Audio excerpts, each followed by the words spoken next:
Elder, I read that Greek soldiers, during the war against the Italians, tried to first destroy enemy fortifications before going on the attack.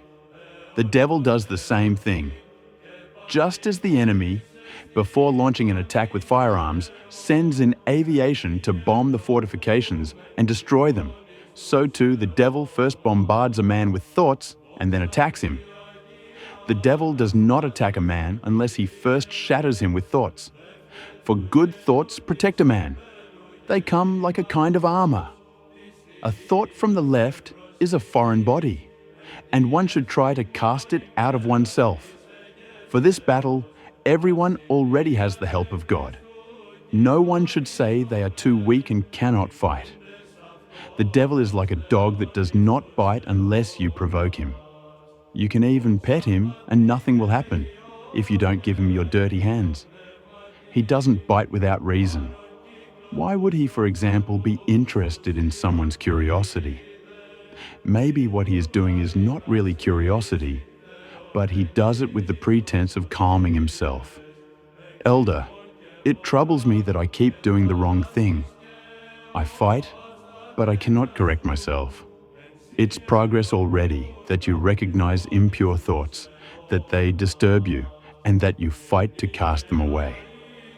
If you want to make progress, when the devil throws left-handed thoughts at you and begins to pull you into his side, you should immediately, with strong willpower, turn in the opposite direction and act as if nothing happened.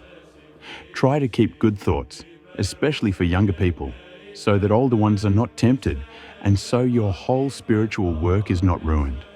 Because even if he ruins your thoughts, the devil will not so easily hold back your spiritual growth. But if he manages to damage your good thoughts, then he can hinder your progress.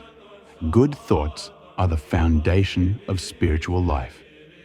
Everything in spiritual life rests on thoughts. Spiritual advancement depends on thoughts. Elder, and what is the best way to fight against thoughts from the left? Vigilance and constant prayer. Keeping watch over yourself, you must guard and cultivate good thoughts. If you see, for example, a cup and remember the holy chalice, the mystical supper, Christ. But if you are not watchful over yourself, your mind can be drawn to all sorts of irrelevant, even bad things. Therefore, try not to let your ears listen to inner whispers of thoughts, so you don't later have to struggle to chase them away. Pray and be collected, and if your mind drifts, turn it back, and always do so. Do not let your mind wander. Even if you find yourself in a neutral mood, without sinning but also without throwing away bad things, the devil will neutralize you with many worrying thoughts and scatter you. Moreover, thoughts born of many cares are much more harmful than obvious evil thoughts, because they stealthily replace good and straightforward thoughts. Elder, a thought tells me, for so many years you've been struggling, yet you haven't made progress. How the devil just deceives you. Why do you believe the devil? Why obey him? Calm down. You're worrying in vain and torturing yourself for no reason. The devil, like a fakir, presents completely imaginary things. He stuns you with pessimistic thoughts, so you waste your time and drift away from prayer and attentiveness to obedience. If he can even slightly dull your readiness for battle, that alone will be enough for the enemy to launch an attack against you. Make sure that even when you are alone in obedience, you follow the rule. Psalm reading, glorifying God, and Jesus' prayer, silently or aloud. They are the means to drive away the fog of thoughts, that is, to change your bad thoughts. When I change the subject, why don't you also change it? I've told you before that during our conversations, when the time comes for me to say something serious to you, you, smiling, immediately change the topic to something lighter. Well, when the noise inside you grows or something troubles you, quickly change your inner topic in the same way. When the devil tries to impose his plans on you, replace them with your own. The saints did the same. Be wise. Imitate the saints. Elder, I am tormented by sorrow, by despondency. It feels like I am enduring a prolonged martyrdom. Martyrdom before martyrdom. You are simply convinced of it. Thoughts from the left have become your condition, and that's why you are suffering. You need thoughts from the right. You must transform your cunning machines, your spiritual factories, so that they produce good thoughts. The best skill is when a person makes a factory of good thoughts, so that even your bad mind will be corrected into good. For example, if you look at a person's soul, you will see them as an angel. In the same way, you yourself will become more like an angel, ascending to heaven, and your life will become spiritually sweet. But if you look with bodily eyes, you will be cast into hell. Elder, it happens to me that when I think of some good thought, very soon a thought from the left comes and ruins everything. Does that mean I didn't embrace the good thought wholeheartedly? The goal is for you to do it from the heart. And when a thought from the left comes, you should say, "This is something alien. I must drive it away." In conclusion, be gone. We are finished here. Elder, when I manage with effort to drive away a thought from the left, how is it that it returns to me again, if the matter was already finished? Yes, the matter is finished, but the devil is not. The devil never dies. An elder once told me, if you kick a dog once or twice, it will not follow you. But the devil will not go away. He will stay. He is always there. I lit a candle to the saints to whom my cell is dedicated so that the devil would flee. But he said to me, "Have you lit that candle against us for the saints?" Hey, you shameless one, how dare you?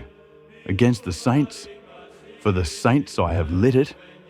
Well, we'll still be here for as long as we want, said the devil. Elder, does a person receive help if, when some unpleasant thing happens to them, they begin to think, "My God, why has this also happened to me?" How can they receive help? The point is for a person to look at everything with a good thought. Only then will it benefit them. There are even people who have good spiritual machinery, many prerequisites for spiritual life, but their steering wheel is turned in the wrong direction. If they turn the wheel toward good thoughts, they will steadily progress in the right direction. Elder, how does the cleansing of the mind and heart occur?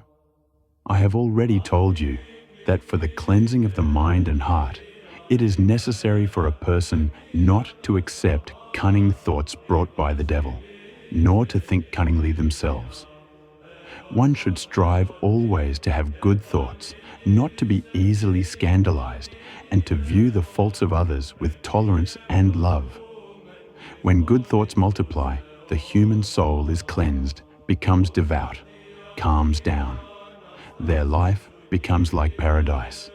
Otherwise, a person views everything with suspicion, and their life becomes true hell. They make their own life hell. We must work on our purification. We may consider ourselves poor, but that is not dangerous. If we accept cunning thoughts, they will take over our thinking, and we will lose even the little we have. Good thoughts purify the mind and heart, whereas cunning ones defile them. From time to time, the devil sends us cunning telegrams, and even if we free ourselves from our own thoughts, we will still be exposed to disturbances that the devil will send us, but they will not touch us if the heart is cleansed. Elder, does prayer help in cleansing the mind? Prayer alone is not enough. You can burn a kilo of incense while praying, but if your heart is full of evil thoughts toward others, it will not help you at all.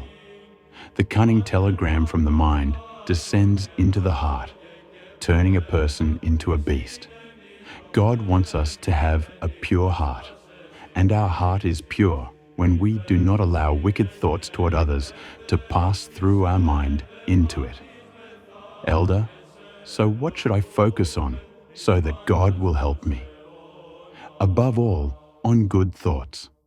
With God's help, by purifying your mind of cunning thoughts, you will cleanse the cunningness of your heart, because from the heart come all evils. And again, the lips speak from the fullness of the heart. Truly, God will reward the person who works so that they may have good thoughts. Elder, why is it that here in the monastery evil thoughts come to me, while in the world it wasn't like that? Is it because I allow them? No, my blessed one, let them be. Just let them come and go.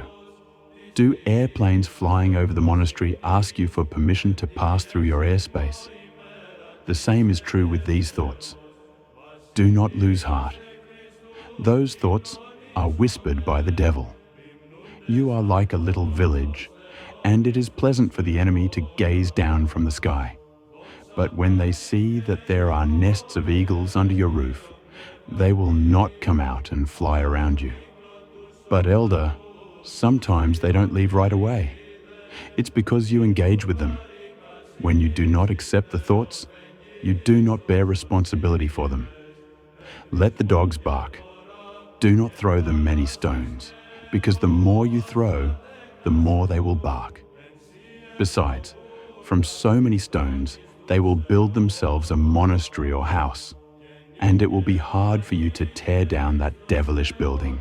Elder, and when does agreement with the thoughts occur? When you begin to suck them like candy. Try not to suck on those thoughts that are sweet on the outside but bitter on the inside, because you will regret it later. Every person has thoughts, and one should not be troubled by them, because they do not come only to angels and to people who have reached perfection. Worrying begins when a person directly opens part of their heart and starts accepting the wolves, meaning the devils. If that ever happens, immediately confess. Cultivate the airfield of your heart and plant in it fruitful trees, so that it becomes paradise again.